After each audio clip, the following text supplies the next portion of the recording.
کہ ہم نے کشمیر کا بائی نیم اس دفعہ تذکرہ کیوں نہ سنا وزیر اعظم کی طرف سے اپنے خطاب میں؟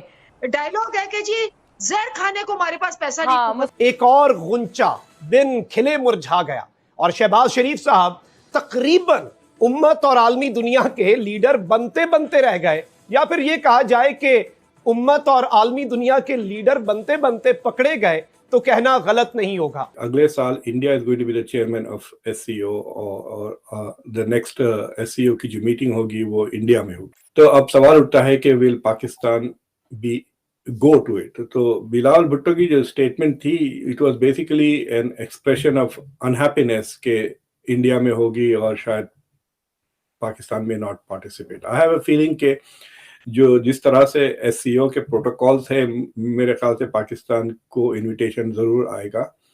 Now it's up to Pakistan to decide to go there or not. اس طرح کی پالیسیز کو میں حماقتی سمجھتا ہوں۔ There is no other way to describe it.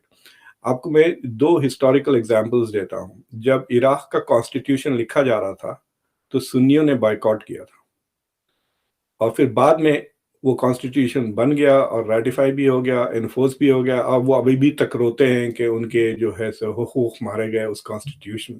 آپ اس کمرے میں ہی نہیں تھے، you choose not to be part of it. جب اسرائیل کا نقشہ بن رہا تھا یو این میں، مسلم ملکوں نے بائیکاٹ کیا، پھر تو کیا فائدہ ہوا؟ میرا خیال یہ ہے کہ اٹ از بیٹر کہ آپ اس کمرے میں ہو بنسبت باہر ہو۔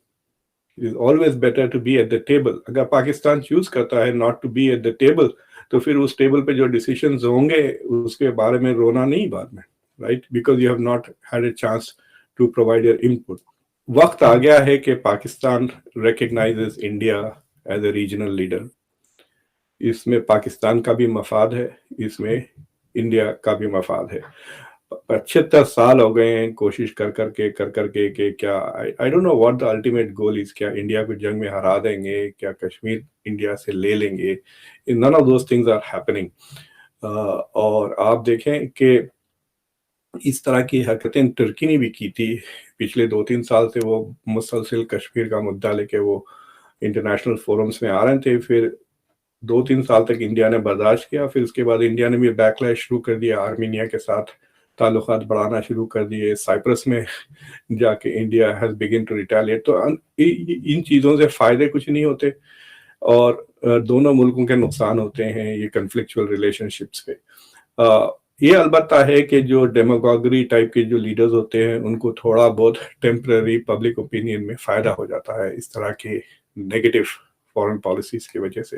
بٹ ادروائز آئی تھنک کہ یہ نہ تو ایس سی او کے ہت میں ہے نہ پاکستان کے ہت میں ہے کہ it plays hard to get, because اس وقت جس موڈ میں دنیا ہے پاکستان کی طرف، بعض اوقات ہمارے بچے کہتے ہیں کہ میں نہیں آؤں گا تو ہم ان کو مناتے ہیں، ان کو انسینٹیفائز کرتے ہیں کہ بھائی چلے رائٹ۔ اب اس طرح نہیں ہے، اگر پاکستان کہتا ہے ہم نہیں آتا تو ٹھیک ہے، وہ the bus will leave without Pakistan.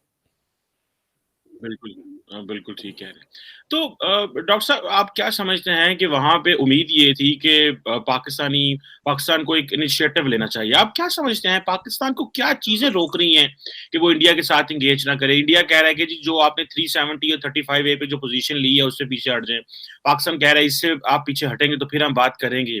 تو اور ایک at the same time international community میں بھی کسی کا کلاؤٹ نہیں ہے کہ وہ پاکستان اور بھارت کو قریب کر سکے۔ تو آپ کیا سمجھتے ہیں what are options left for Pakistan کہ ہمیں ایک ہمیں وہ جسے کہتے ہیں نا ایک کوئی بریک تھرو ملے یا اسپیس ملے تاکہ چیزیں نارملائز ہوں۔ ایک ہم پاکستان کی پالیسی جو ہے وہ تو جیو اکنامکس کی ہے، لیکن انڈیا کے ساتھ ہمارے تعلقات ٹھیک نہیں ہے، افغانستان کی کیپیبلٹی نہیں ہے، چائنا کا مقابلہ نہیں کر سکتے، ایران انٹرنیشنلی سینکشنڈ ہے، سو ہم وہ سارے کوگمیر میں پھنسے ہوئے ہیں۔ سو ہاؤ ڈو یو سی کہ پاکستان کیسے اس سے باہر نکل سکتا ہے؟ واٹ شل پاکستان ڈو فار دس؟